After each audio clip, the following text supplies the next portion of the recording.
Hello and welcome back to Rogue Trader.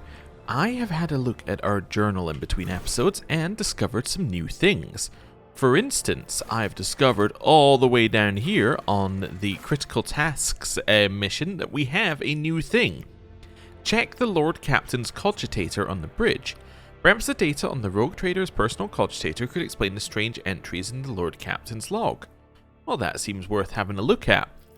On top of that, we also need to talk to Jay about getting her license, because it took a while, so we should definitely talk to her about it. And we also have a couple of things here. We have unquenchable greed, which we could trade in for some provisions, and blood and nephium, which we can trade in people in order to get promethium and chemicals.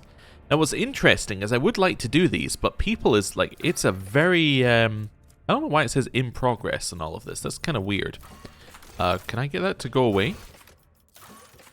No. No, I can't. Okay.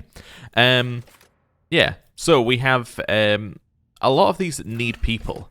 I'm not sure if I want to trade in people just yet. I'm not sure what we want to do with that.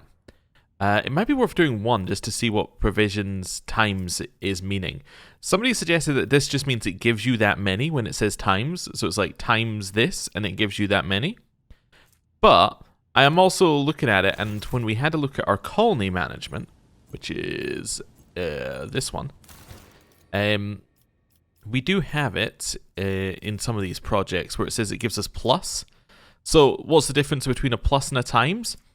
I don't know. It might be that they're exactly the same thing. I'm not entirely sure. I'm a little bit confused. But anyway, we're going to head out this way, and we're going to do our missions first, instead of getting rid of all of our people. And we'll figure out what we're doing with the people later. Just seems like it's a resource which is heavily wanted, which then means that I'm kind of like, I don't want to give it away just yet. So, let's go voidship bridge. And then, let's head and find our cogitator, which is somewhere. This a cogitator? That could be a cogitator. There we go. Your lordship, the great mechanism has sensed your presence. Okay. Data act, stat check, comp, Valancius, task success. Sense my presence how? This mechanism was molded in the forges of the Adeptus Mechanicus, so that it might serve the rogue trader. It was in your presence that the machine spirit first manifested itself, a miracle of the Omnissiah and a testament to his glory.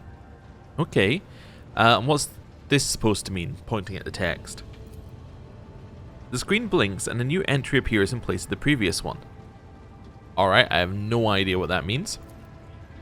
The machine spirit has recognized the one who stands before it. The previous string of sacred code signified a greeting as well as acknowledgement that you have successfully completed a certain task. Now the great mechanism stands ready to process your request. What task? The answer lies beyond the bounds of my knowledge. The tech priest looks back at the cogitator. My supposition is that it might have something to do with your recent travels. The vid screen flickers repeatedly and updates the text. Await request. Okay. Enough of this, I want to inquire about something else? Here is the Dargonus databank. Access the data from Dargonus. With reverent trepidation, the tech priest accepts the device from your hands and places it inside one of the drives, all the while honoring the machine with modulating binaric prayer. The turbines within the cogitator stir into motion and the vid screen lights up. Stab true, stat check init, epitaph initiated. Okay. The tech priest extracts the data slate from the cogitator and gives it to you. The machine spirit has revealed the contents of the encrypted data, and I hereby pass it to you. This is where I reach the limit of my authorization, but you now have the option to review the decrypted data personally. Okay, let's leave. And now I should have this new item. Data deleted, entry damaged. Rogue trader like a lackey, it is humiliating and disparaging to put up with the part of an errant servant to an imperious madman vested with even greater power than that of any rogue trader. Alas, when one side of the scale holds my pride and the other the fate of the von Valancia's protectorate and my entire bloodline, choice becomes a futile illusion. It would be far too naive of me not to prepare for the worst. Epitaph will decide the future of the Expanse as a whole, but I have some time at my disposal until then. Heirs with the von Valancia's blood in them will soon be located and brought to me. I cannot afford to delay the choice of my successor any longer. Okay, so we got some clues here. One, the reason why we were brought, and the other guy whose name I've forgotten were brought to her, was because she was looking for heirs because she knew that succession was going to be soon. Maybe not as soon as she thought it was going to be, but she had a fairly good idea that succession was going to be soon. She also had an idea that something was going to affect the Expanse as a whole, as in potentially this kind of chaosy, warpy thing that's gone wrong that's made all the roots disappear. Potentially. Epitaph seems to be the name of some kind of project or plan or, you know, it is a thing that's happening. So that's that. What else have we got here? One side holds the scale, one side of the scales holds my pride and the other the fate of the von Valancia's protectorate and my entire bloodline. Okay, so she has a choice where either she could lose face or her bloodline would be would have issues. Okay. Imperious madman vested with even greater power than that of any rogue trader. Who could that be? Maybe maybe that Inquisitor guy? The head Inquisitor? He was talking with her before. He would probably have more power than a rogue trader. There's something to think about. And then and this is obviously someone was treating the rogue trader like a lackey. It could be that. Now, let me go back to my notes here. So, what have we got? Anvers for... So this is newest to oldest. I might not have them anymore. Did we put them away? Oh no, this one, you see? Well, this letter from Lord Inquisitor Xavier Calgazar. Yeah. Okay. Let's have a look at what this says. So blah de blah de blah, it's been passed on, blah de blah, duty bound. I've been duty bound to become the first sentinel who sees the approaching threat. And I hereby alert to you that it is indeed coming. Our loyalty and resolve will be tested. I greet you as my dependable ally and assure you my favor. Yeah, I think this is probably who she was talking to. It's kinda... He's much nicer to us, currently. But I think that you could definitely see Theodora taking it the wrong way. Interesting. Let's see if... Oh, critical task has disappeared. Is it done? It's just literally going to say we did the task. Okay. Strange tasks have stopped appearing. Okay. No idea what that was about. Right. Here. Yeah, I think we leave those until we need them. I do want to do them at some point, because they do get us stuff, so...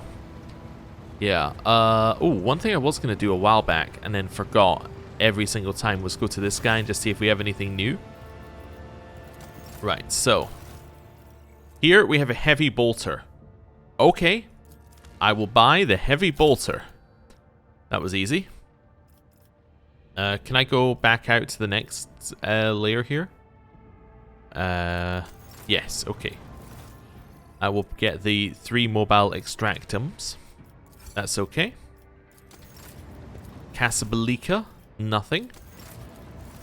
Fellowship, nothing. Although these are very cheap. And in this one, nothing. Do I have anything I can trade in with these guys? No. Okay.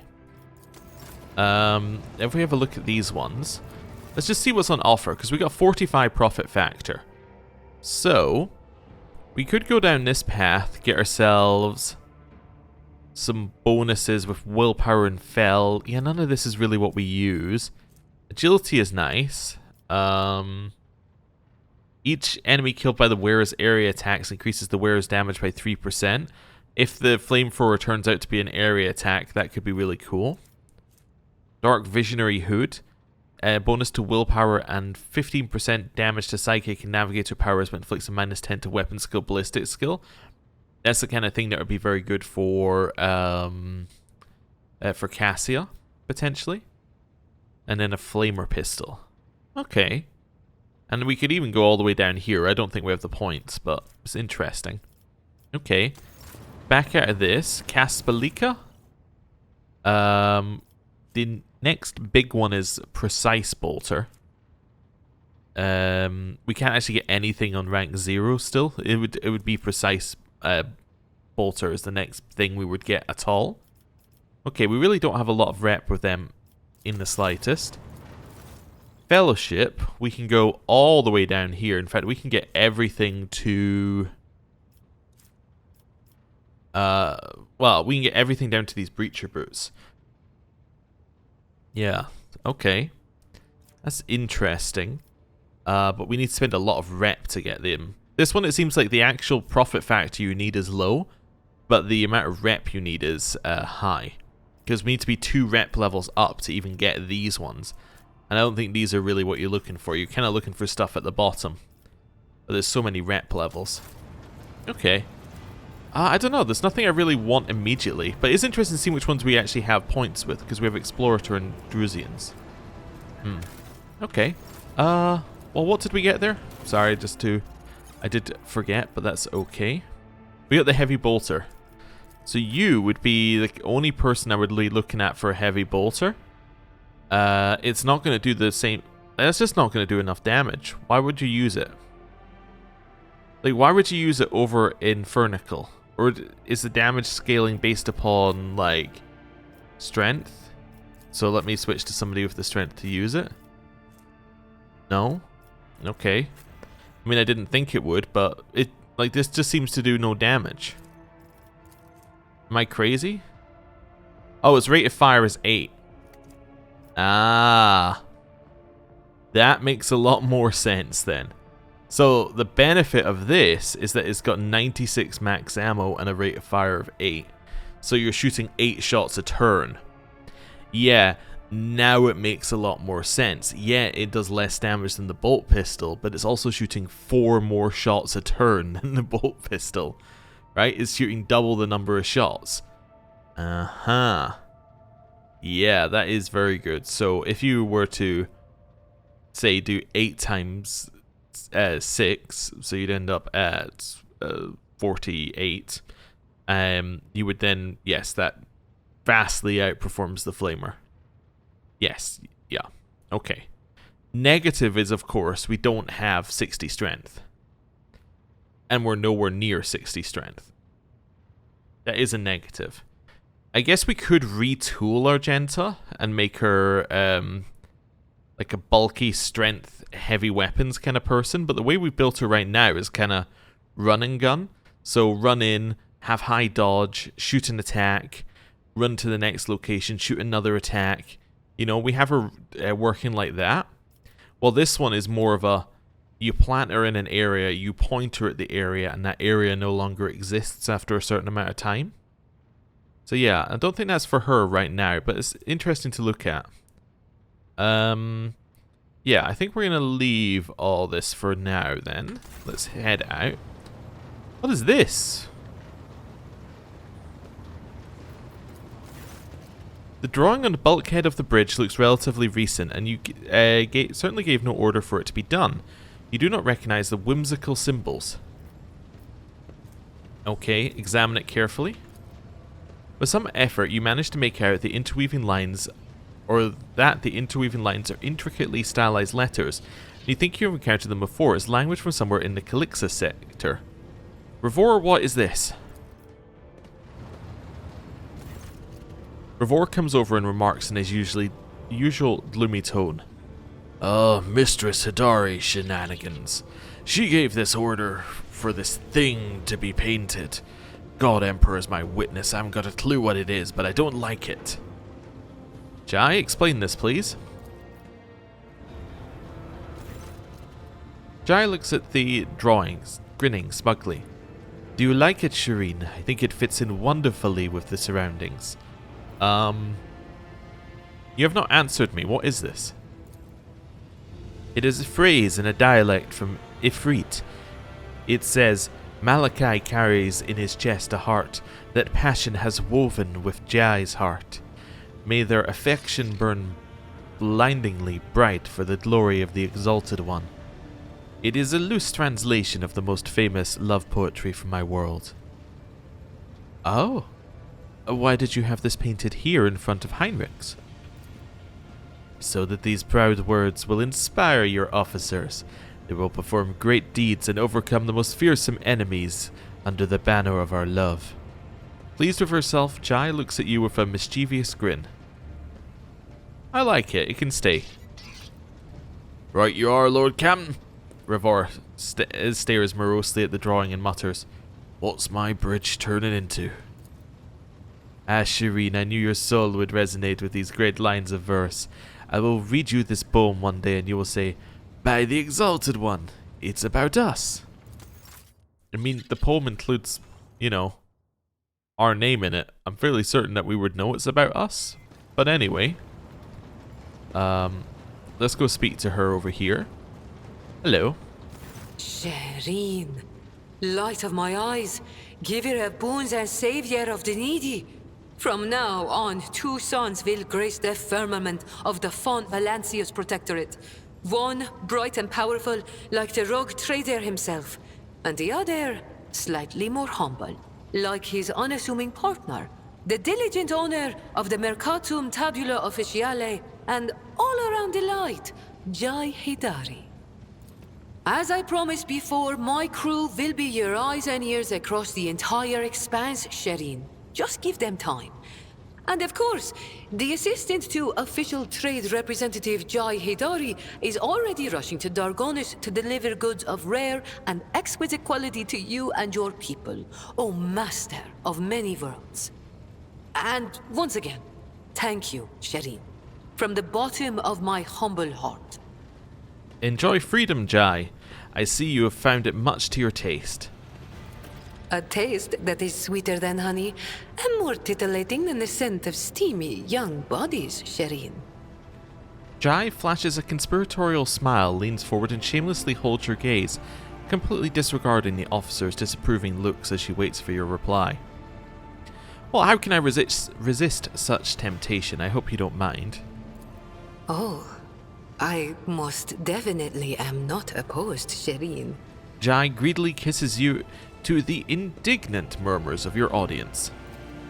The sweetness of your lips, Shireen, clouds the mind better than Calixian wine on a balmy day. But you did not think I would just let you go, did you? A humble gift in return for all the trouble.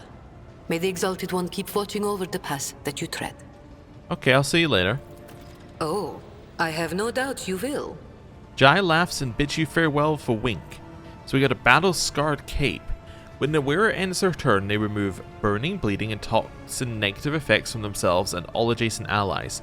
The wearer gains toughness bonus divided by 2 temporary wounds for each negative effect removed that way. I think I know somebody who has a high toughness value. The reason why I didn't say the thing at the top, by the way, is I kind of looked at it and went, what? Did we not just do that? So I wanted to say before we had a look at it. Okay. Whenever they deal damage with a melee attack, they gain toughness bonus plus 3 times iconoclast level, which I think is 2 temporary wounds. So they gain 13 temporary wounds. The wearer's melee attacks deal additional temporary wounds divided by 2 damage. Yeah, the thing is, no matter how good this cape is, that second part is like, it's too good, right? Yeah. I guess I could have a look at you. You're kind of like the next one. Your toughness is 40. I guess that would be okay. Anyone else got like a surprisingly high toughness value? Not really. This is kind of not like, unlike some other RPGs, this is not really the kind of system where you end up with like, oh, this character just happens to have like a naturally high toughness value. Just not the way it's done. So yeah, I mean, it's probably useful later, but not right now. That's fine. So I did just save. Let's speak to her again. You are spoiling me with the splendor of Let's your click this presence one. again, Shireen. Have you decided to treat your son? Oh, Shireen, thank you for such generosity. I will humbly wait until you steer your vessel. Oh, Okay. Well, that's weird. Okay, so I'm going to reload the game actually after doing that because I don't want to have clicked it. Yeah, let's just do a quick reload because it's weird, right? It doesn't seem like we should have that option. I'm wondering if that's because we got some things out of order or because we never said it and we were meant to say it before we went and did it. I don't know, maybe we said we'll think about it and then we didn't actually go back to her and say, actually, when I said think about it, we've done it. So that's fine. So we still have this one. Okay. So we have to go to Footfall for the celebration. Okay, cool. That's fine. Let me just do a couple of checks in on people. Excuse me, are you okay there, servitor? You look dead. No. Okay, so nothing new from her. Still the tell me my future one, which we don't want to do. Oh. Didn't want to speak to Abel, want to speak to Pascal. My apologies.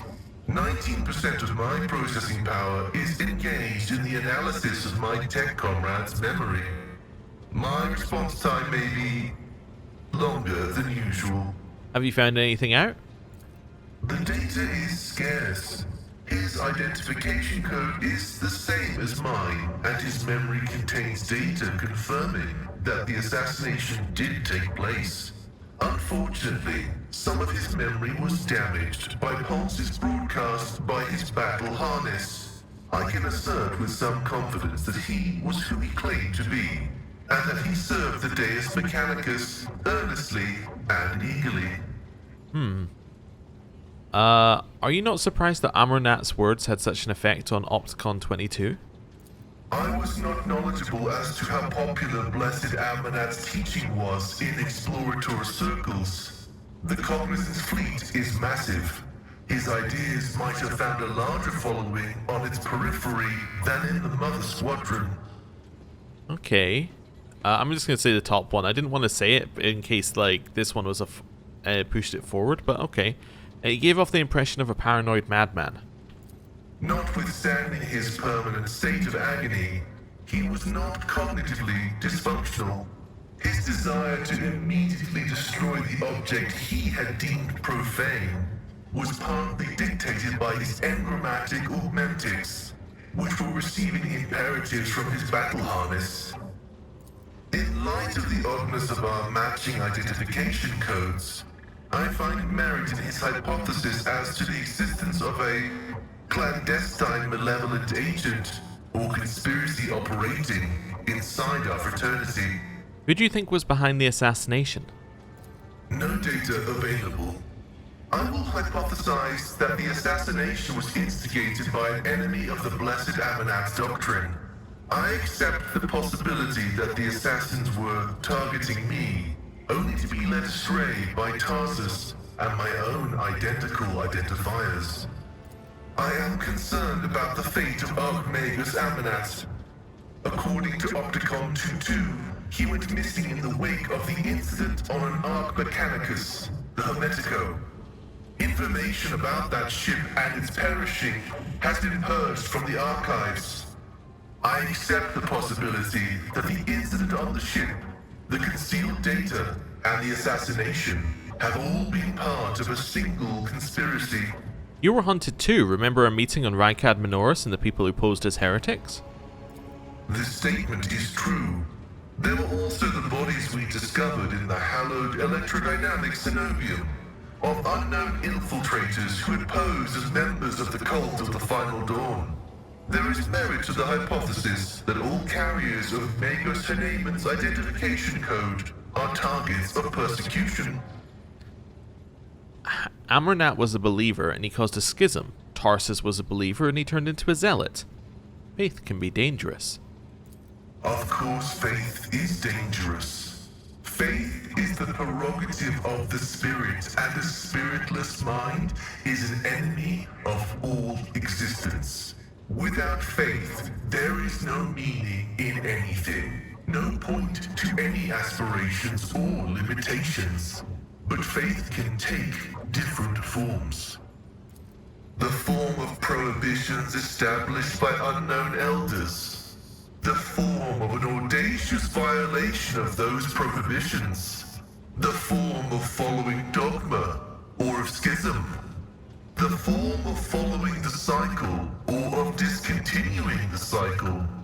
In a system with two courses of action, schism is inevitable, and only one of these paths will be true, as truth is discreetly separate from untruth. Pascal's visor seems to almost pierce you with its glow. Okay, so we need to say our opinion on this, but the top one looks like a question, and it doesn't seem to be an opinion, so I'm just going to say that first. Did Amernat believe the Elders to be in error? Amernats did not reject any one specific prohibition, but found their cumulative effect to be oppressive. The system of rigid limitations had confined seekers of knowledge to a circular track, spelling doom for the thinking mind. And that cycle of repetition had to be broken. That was why he was dubbed the Messiah of discontinuing.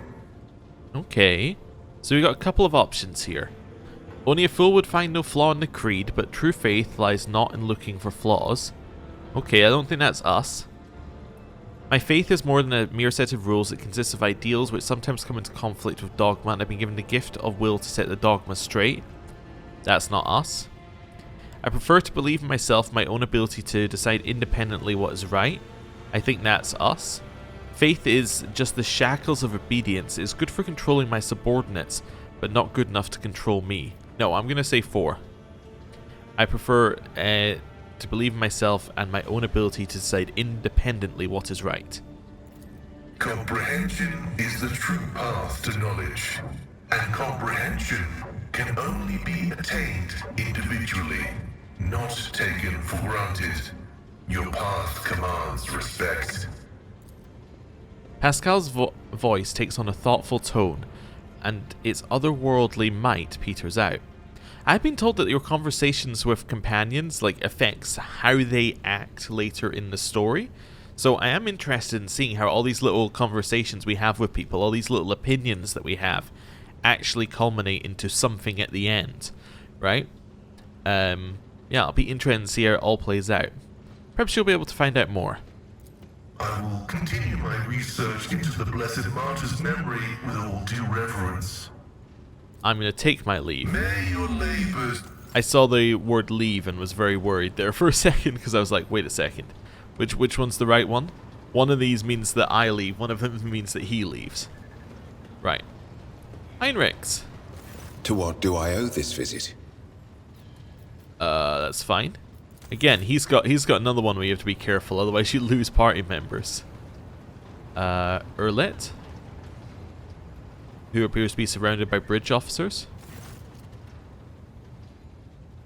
Erlet's lithe form stands frozen in an unnatural pose amid the blinking lumens and dancing shadows of the bridge. Her hands are clasped together strangely and her eyes are tightly closed.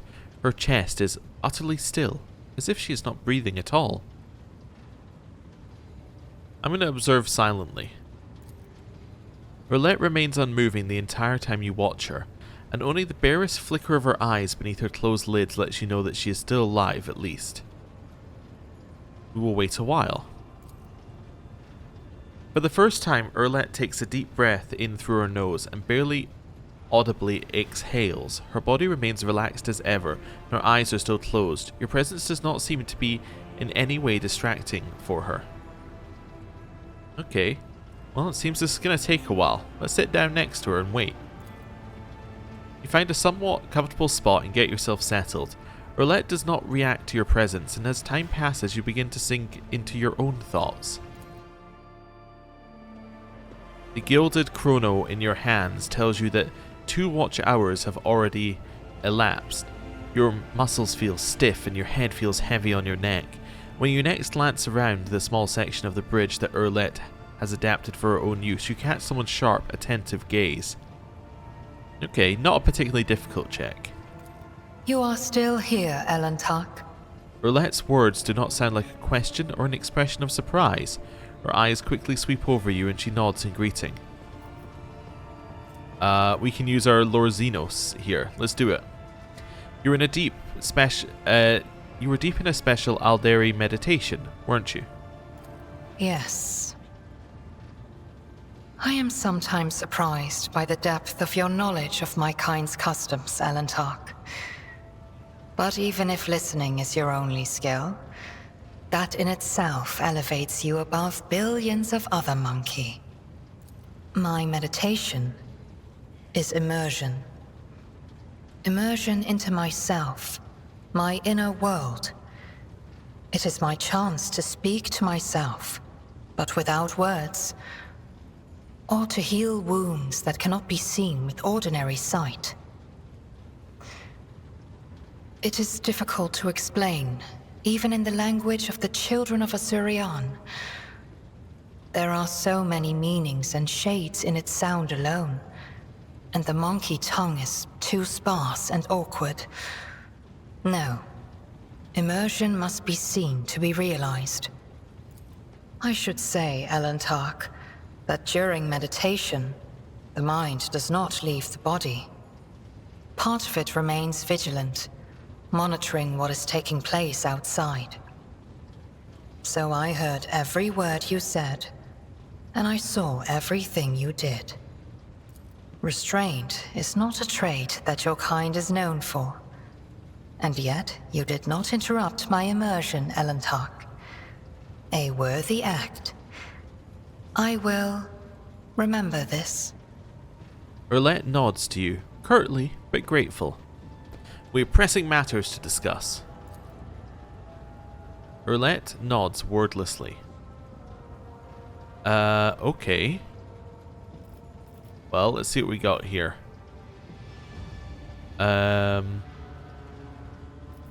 Strange and blasphemous things started happening during the first warp voyage with you on board. The crew are whispering you might be the reason. Is this true? The minions of She Who Thirsts could sense my soul behind the thick walls and thin veil that separate your fragile lives from the roiling fury outside. A child of Asurian that dared to wander beyond the veil, within the reach of an outstretched claw, protected only by the barrier of unreliable monkey technology. It is too tempting a quarry for the monsters that serve Cylon Thresh. Our ships never venture beyond the veil, and I never traveled the way you do, monkey.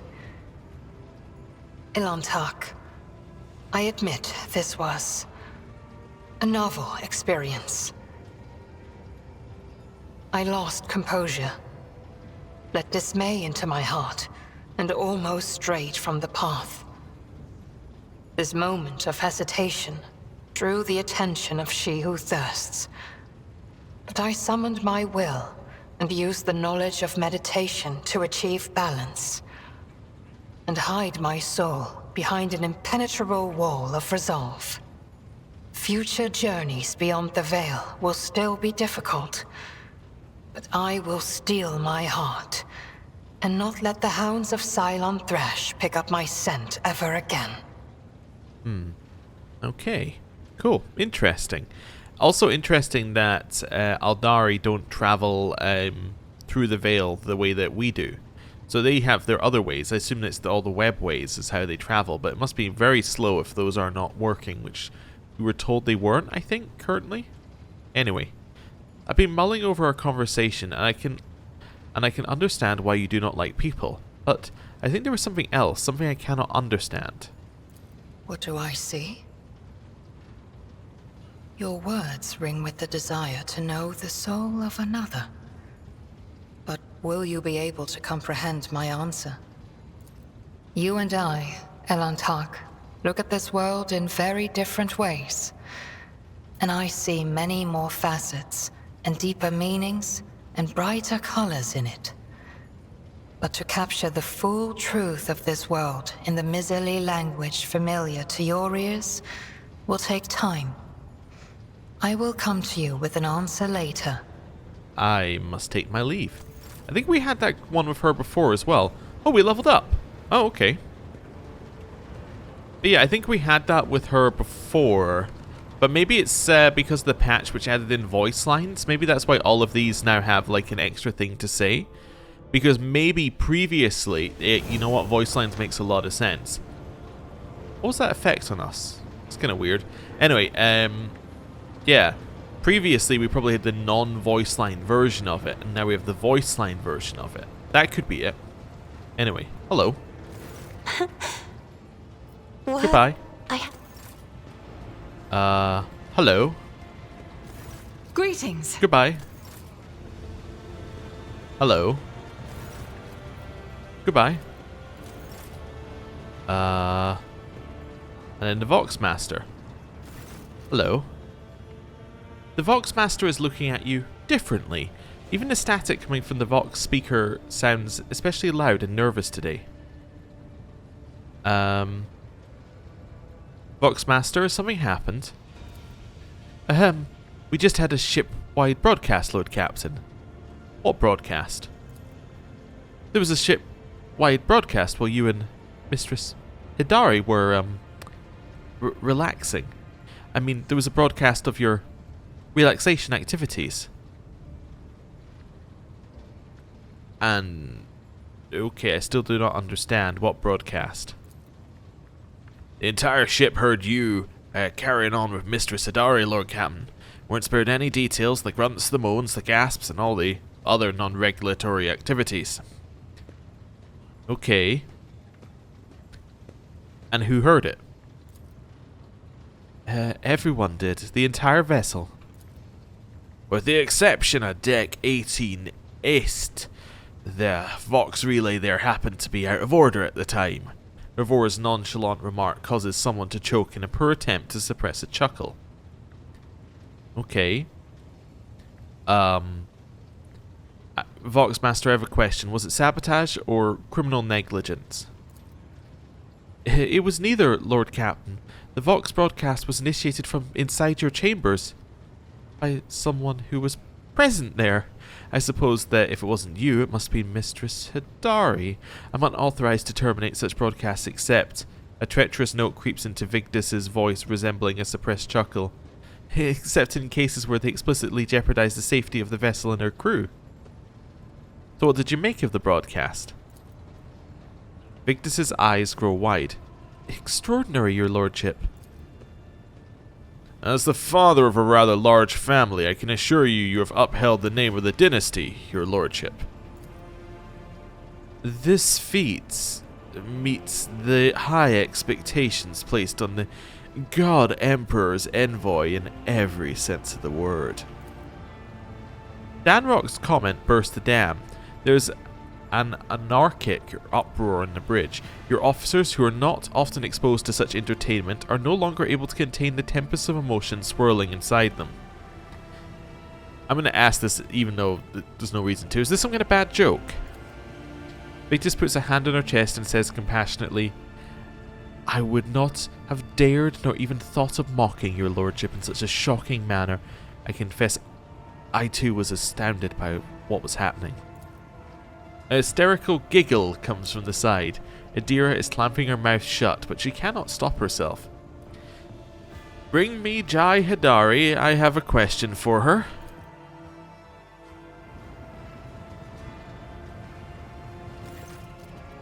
Her triumphant smile is as good as any confession. Here's the orchestrator of your unwitting performance. Shireen, I am eager to please.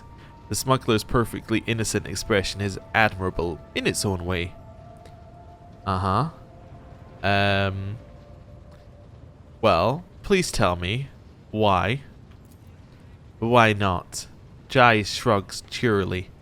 Wouldn't your servants be happy to know that their master spends his leisure time enjoyably?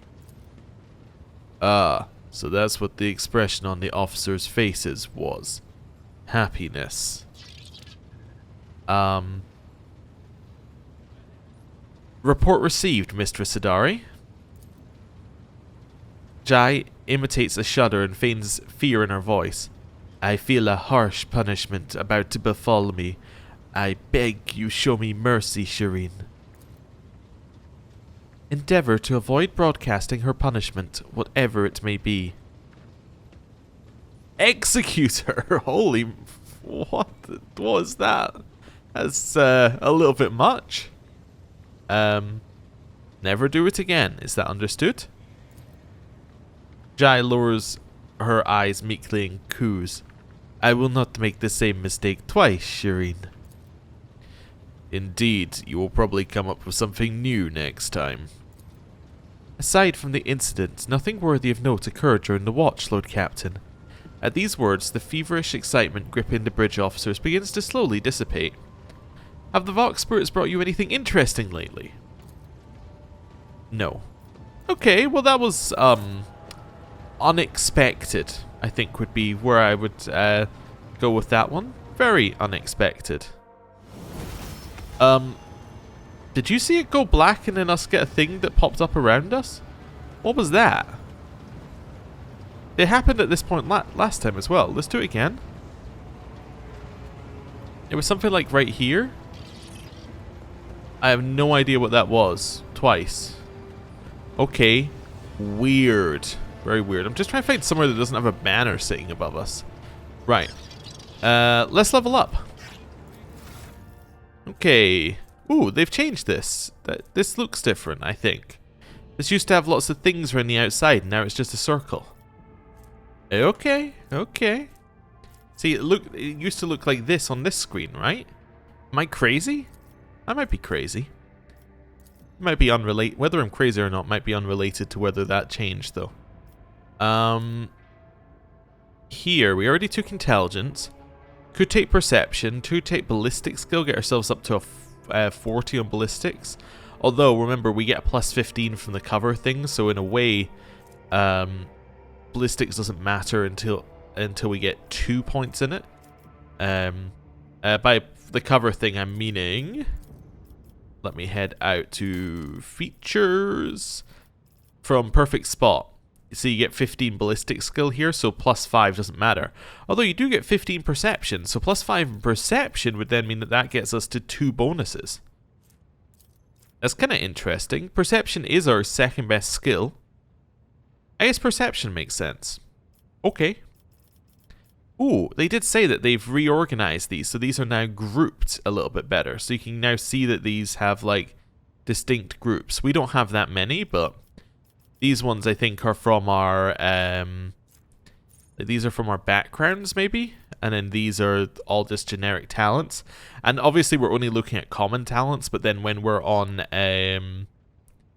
like, when we're on the full talents list, it will look different again. Like, it'll have more of these. Just neat.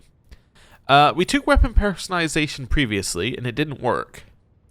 Or at least it didn't work with the sniper, so I don't think there's a reason to take it now. I don't think any of these have a reason for us to take them. Let's have a look in here. So, contingency plan. We never run out of stacks of surefire plan. An enemy affected by surefire plan also suffers 10 plus 2 times perception bonus %. Yes, I'm going to leave this a second. Surefire plan, though. How do we use it to affect somebody? You use a non-damaging ability on someone, and then that's how it affects them. Yeah, so we very rarely actually do that. But it would allow us to put a penalty to dodge reduction and parry reduction on them. The bonus to dodge and parry from surefire plan is increased. That's if we move, I think. I know we just looked at it, but I didn't look at this bit. Yeah, if we move, then we get dodge and parry. So... that's kind of neat. So we could then get an agi bonus on top of that, which doesn't really matter for us. We already have killing plan. What does killing plan scale off of, by the way? A weapon skill bonus. Oh, okay. That's interesting.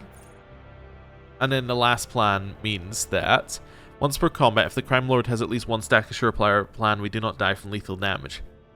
Instead, they heal for 5 times Surefire Plan stacks % of maximum wounds. Okay. I think we need that. In here, we were leveling something up. Why are these grayed out?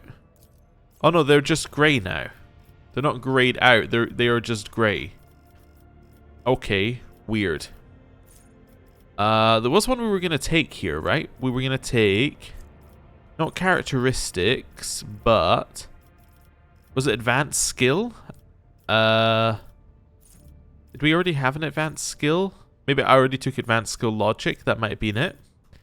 So I might be one away, as in like I've already done this once. We could take characteristics level up in something as well if we wanted to. No melee superiority bonuses. Dual weapon combat's not really for us. Flame weapon proficiency. Heavy weapon proficiency. Oh, if you got heavy weapon proficiency, it reduces the required strength value. Which means that heavy bolter, instead of needing 60, instead needs 35. That makes it a lot more achievable. It's obviously still not for us, because we don't use bolters, but for Argenta, that's worth thinking about, because then she only needs a 5 to strength to use it. Increase wounds by half of the character's level rounded up. Okay, don't need that right now. Nimble is good, it's bonus to dodge. I only clicked on it because I was wondering if these were grayed out. Solid projectile weapons gain +2 minimum damage. And that's cool, it makes your damage more consistent. There's really nothing we need here. I think that's what I'm getting at. If there's nothing we need, then we should just take a skill, right? Yeah. A skill or a characteristic. We could take weapon skill to increase our bonus by 1 for Surefire Plan. I mean, that's cool. We could take perception, because that would get us up to the next level of perception bonus. So it gets to 60. Sure, in cover thing wouldn't do anything extra with that, but that doesn't really matter. We could get ourselves some training in Lore Warp or Imperium or Xenos or something. That could be good, because then we can have a lore thing that we pass a lot. Let's have a look. Can I see who has this skill? You can do it on certain screens, you just can't do it on this one, unfortunately. It'd be nice if you could compare it in here as well. Like if you hovered over, it would say like, companions with this value, like it does in other places. Let's find, let's leave, so what we're taking perception.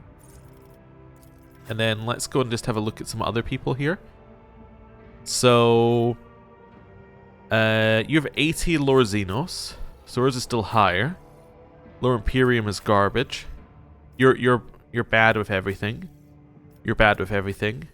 Your Lore Imperium is pretty good. Your Lore Warp is pretty bad. So Lore Warp is one that we have nobody who's good at. You got little Xenos. You got little Xenos. Okay, your Lore Imperium is incredible. So I think actually Lore Warp is one that we are missing, because we have nobody who is Lore Warp, like focused. Let's take that. Let's learn about the Warp. Yeah, that seems good. So immediately it gives us a +7, and then we can take the advanced one that makes it even better. Yeah, let's do that. I do like Lore Xenos though, but if other people are gaining it, they might gain some more passively. I don't know. Anyway, Lore Warp. It's also one that's just like, this is our highest value at 75. That's not good enough anymore. Cool. Next up, we have Urlet. So, she gets a common talent and a characteristic. Here. Oh, I don't know why those are separated. I guess they're separated because these are the ones for her class, and then these are the ones not for her class. Like, these are the ones that she utilizes. Okay. Perception, I think, is what we take here, right? Yeah, I think we take perception. And then we can see again, we now have her ones up here. So in my sights grants additional armor penetration equal to perception percentage. So that's 70% armor pen. That's the one where she gets an automatic hit on the if she uses it to end her turn. In my sights gains additional dodge reduction equal to ballistic skill percent. And it only costs 1 AP is the first one we took there. Okay, let's take penetrating sight. That actually sounds quite useful. Ability to, we shoot them once, we then would use in my sights, and then the next turn we hit them for an attack with a huge amount of armor pen. That sounds good. Yeah, don't really need to think about that one too long. Argenta, characteristic. Ballistic skill would seem like the obvious choice. No. Strength is the obvious choice. Don't be stupid. Because then you can scroll down here and you can take heavy weapon training. Yeah. Okay. Yes, that is the obvious choice. Because now she can use this. Which one are we going to use it instead of? You know what? Looking at this, I actually think we use it instead of the bolt pistol, right? Because the flamer only costs 1 to use. So it's kind of our cheap one. The bolter is going to cost more. Obviously, we still can't use it while next to someone, but we have many ways of moving. And if we're stuck next to someone, we have other problems. So let's maybe give you that, then swap these two. So that's now what she's working with. So she can either fire into a group and do a lot of hits, or she can do like this into a group. And like they've got different, like this one's over a larger area, I think. Yeah. Also, burst fire doesn't cost 3 AP. Burst fire costs whatever our wildfire costs. Because wildfire is the one that lets us have 1 attack, right? That costs 0 AP. So surely we're always going to use that for heavy bolter, right? Because it costs 3 AP as a base. So yeah, I think that's the way we would play that. Okay, that's what wildfire does, right? They haven't changed. Like 1 doesn't do that, and 2 have they changed it? Wildfire. Yeah. Next attack will cost 0 AP. So this seems like the obvious thing, and assuming that we get 1 stack of versatility, it's actually coming out at like at least 2 AP for the attack, which is less than it would cost by default. So that's pretty good. Okay. Idira, you are next. I was going to say willpower. Can't get it. Perception is your next best one, so perception. Yeah, again, that makes a lot of sense. And then we have to choose things for her. Now, does she have psychic things here? No. So, oh no, she does. Okay, so these are her psychic ones in this group here. Okay, did I mark any as I want it? Advice and guidance. The first time in combat that an ally becomes target of the Psyker's psychic power, the ally gains a 10 bonus to weapon skill and ballistic skill until the end of combat. That is very good, especially as we have those AoE buffs we've been using.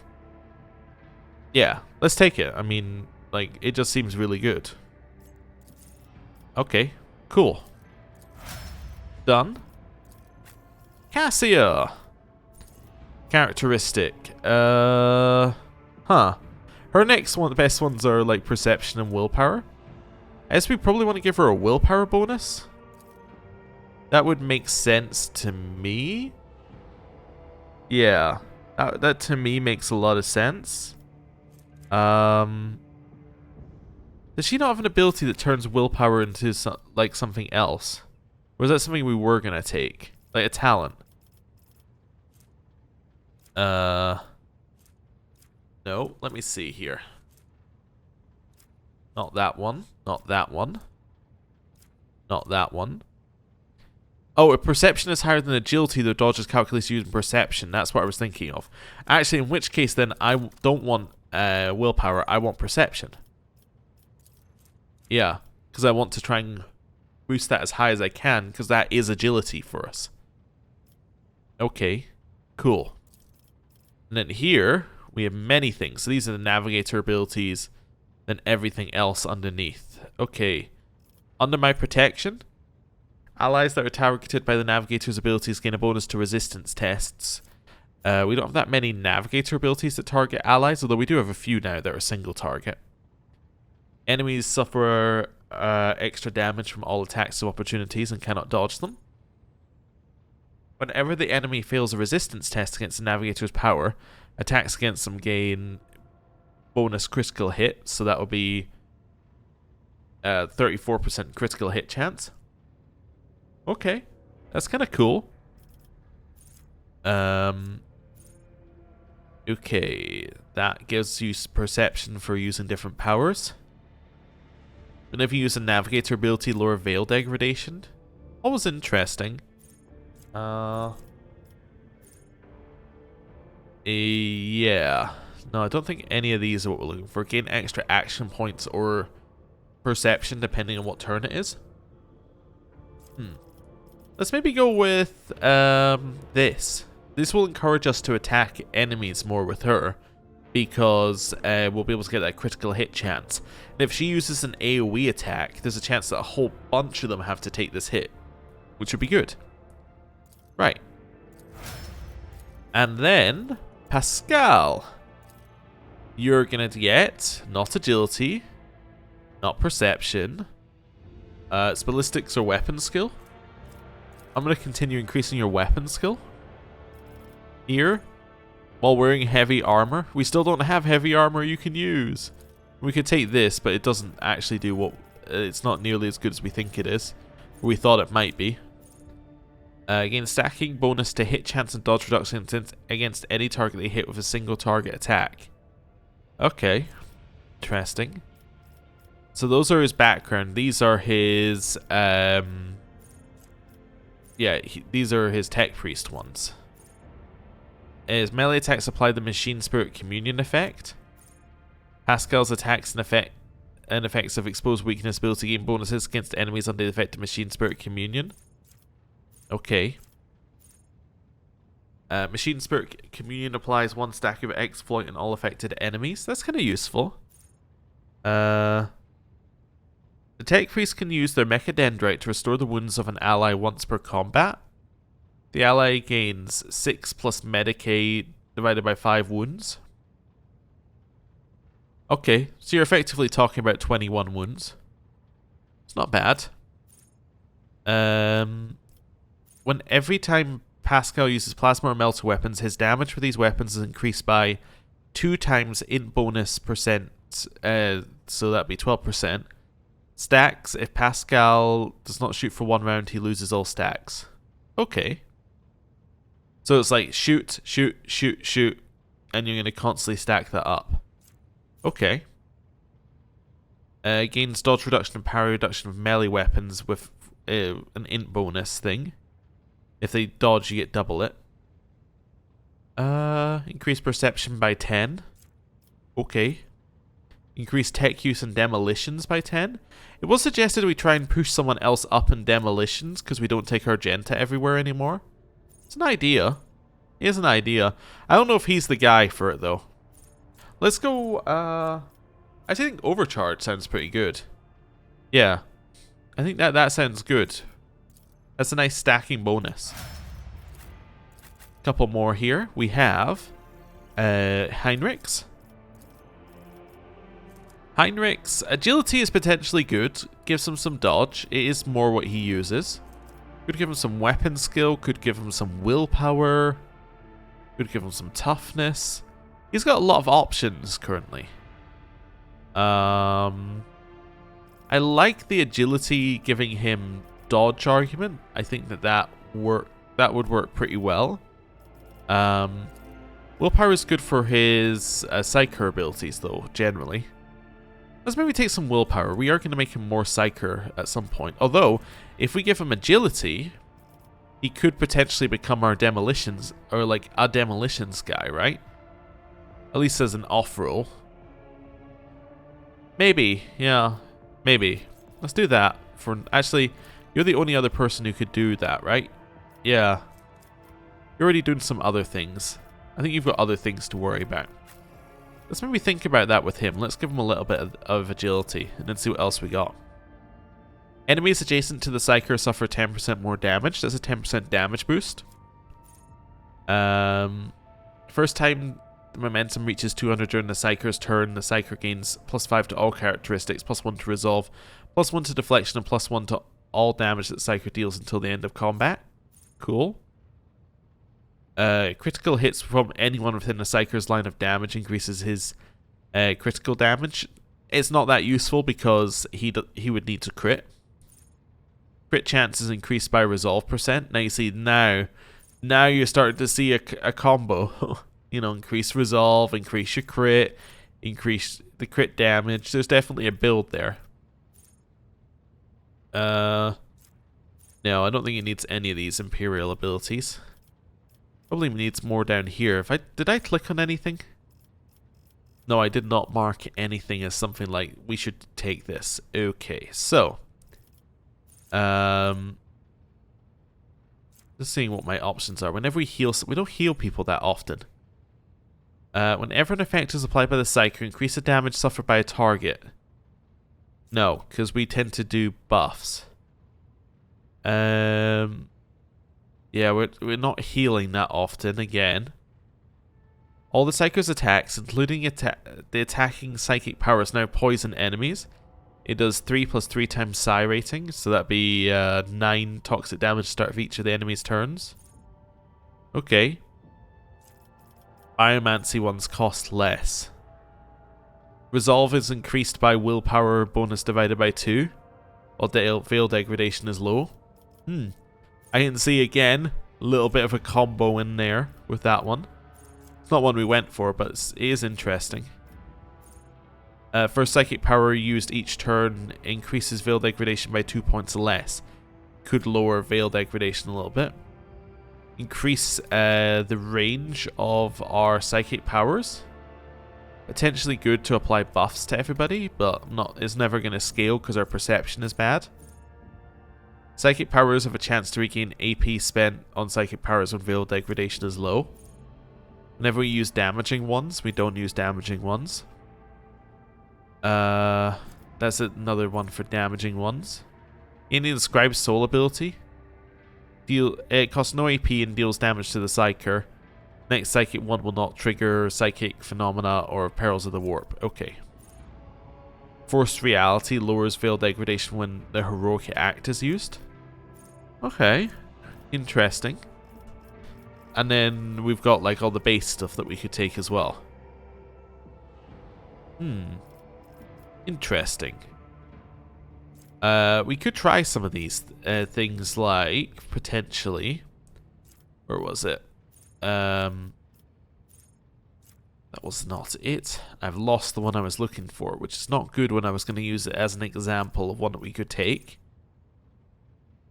Yeah, that's not it. Yeah, resolve is increased. We could take, because they have changed how much momentum you get per turn from some things. So that could help us just keep our momentum high. That could be good. Yeah. Could be good.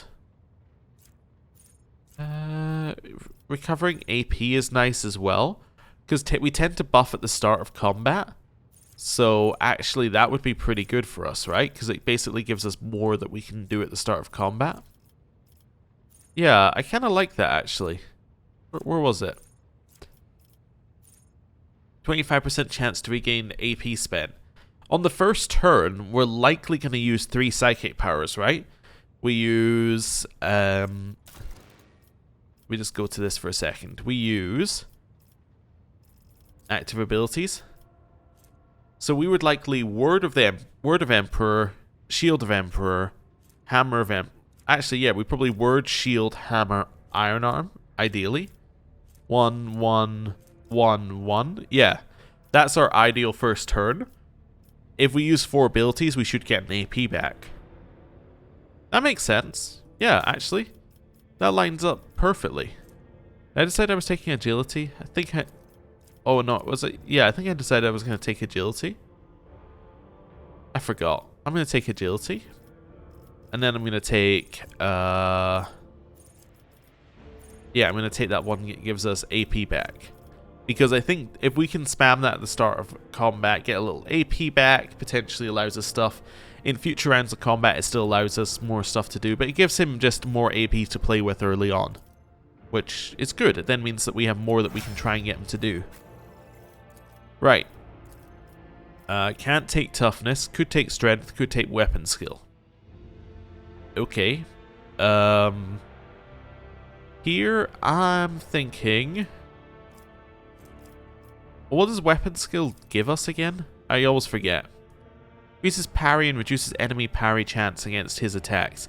Also increases the chance of scoring critical hits in melee combat. For each point of strength, characters deal 5% more damage. Oh, wait a second. This was one that we... yeah. This is one that we saw in the patch notes. Yeah, so for two-headed weapons, it gives you 10% per strength bonus. So currently we're getting 60% bonus. Let's boost our strength because we could end up getting like even more. Yeah, that seems good. Okay. Because he uses two-handed weapons. That's fine.